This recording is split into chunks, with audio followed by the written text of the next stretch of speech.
ओम शांति।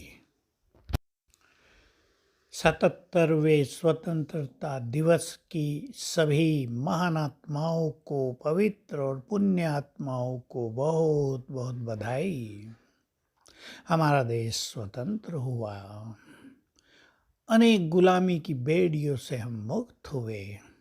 एक जैसे खुले आकाश में सांस लेने का सुंदर सुखद अनुभव हुआ। अब हम आगे बढ़ रहे हैं। कलयुग तेजी से आगे बढ़ रहा था तो पतन तो होना ही था, लेकिन अब हम स्वर्णिम युग की ओर चल रहे हैं। तब उत्थान की सीढ़ी पर हम चढ़ रहे हैं। सारा देश चढ़ रहा है, भिन्न भिन्न तरह से विकास हो रहा है, अच्छी नीतियां बन रही हैं, सत्ता पावरफुल हाथों में है, भय भी खत्म हो रहा है। ये हमारी स्वतंत्रता की बहुत सुंदर एक सीमा है, बहुत सुंदर एक स्थिति है। आप सभी को बधाई हो। घर घर तिरंगा मोदी जी ने कर ही दिया है। अब घर घर शिव बाबा का झंडा, हर दिल पर शिव बाबा के प्यार का झंडा हम सबको लहराना है, ताकि हर आत्माएं इन विकारों की परतंत्रता से भी मुक्त होकर और सच्ची स्वतंत्रता का अनुभव करें। इस बाह्य स्वतंत्रता से भी कितना सुख मिला है मनुष्य को। गुलामी थी, सड़कें भी अलग अलग थी, अंग्रेजों की सड़क अलग, हिंदुस्तानियों की सड़क अलग। लात मार के भी चलते थे वो, ठोकर मार के चलते थे, ऐसे अहंकारी थे ये ब्रिटिशर्स। अब हमने अनुभव किया, हमारे राज्य में हमारे कानून, हमारा देश, अपने देश से प्रेम।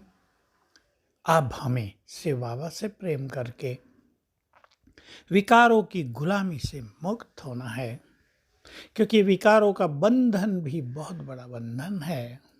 इससे स्वतंत्र होते ही आत्मा परम सुखों का अनुभव करेगी। पर चिंतन, पर दर्शन, पर मत, ये भी मनुष्य के शत्रु हैं। बिना मतलब ही मनुष्य दूसरों के बारे में सोचता रहता है, किसी ने कुछ किया उसके बारे में चिंतन करता रहता है, कभी अच्छा कभी बुरा, और ये मन के लिए बहुत बड़ा बंधन बन जाता है। हम सोचें, क्या हमारे सोचने का प्रभाव उस व्यक्ति पर पड़ रहा है? क्या हमारे परचिंतन से वो व्यक्ति बदलेगा? हमारे परचिंतन से हमें कितना कष्ट हो रहा है। हमारा परचिंतन हमारे पतन का कारण बनता जा रहा है, हमारी खुशी छीन रहा है, हमारे इस अलौकिक सुख की अलौकिकता और दिव्यता को नष्ट कर रहा है। तो मुझे इस परचिंतन में नहीं रहना है। बहुत अच्छा अभ्यास करें। ड्रामा में सबका अपना अपना पार्ट है। कोई ज्ञानी होते भी कुछ कर रहा है, वो उसका पार्ट है, उसका उतना ही भाग्य है, उसकी उतनी बुद्धि है, उसका कोई महान लक्ष्य नहीं है। लेकिन हमारा तो महान लक्ष्य है ना। हम दूसरों को देख कर अपने महान लक्ष्य को भी क्यों भूल जाएं? ऐसा चिंतन करके परचिंतन के बंधनों से मुक्त होना है। परदर्शन, मनुष्य को लंबा काल से दूसरों को देखने की आदत पड़ गई है, और परिणामतः वो अपने को देखना भूलता जाता है।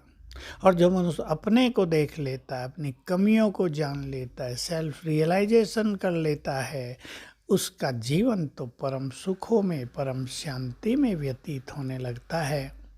तो हम दूसरों को देखकर अपनी खुशी नष्ट करें, या अपने आत्मचिंतन में रहकर, उमंग उत्साह में रहकर अपने जीवन को सफल करें, योग युक्त रहें, इस पर सभी को बहुत अच्छा विचार करके प्रदर्शन जो बाह्य मुक्ता है, उससे अपने को मुक्त करते चलना है। ये बहुत बड़ा बंधन होता है। सारा दिन दिखते तो हमें दूसरे ही हैं, पर हम उनमें क्या देखें और क्या ना देखें, ये हमारे ऊपर है।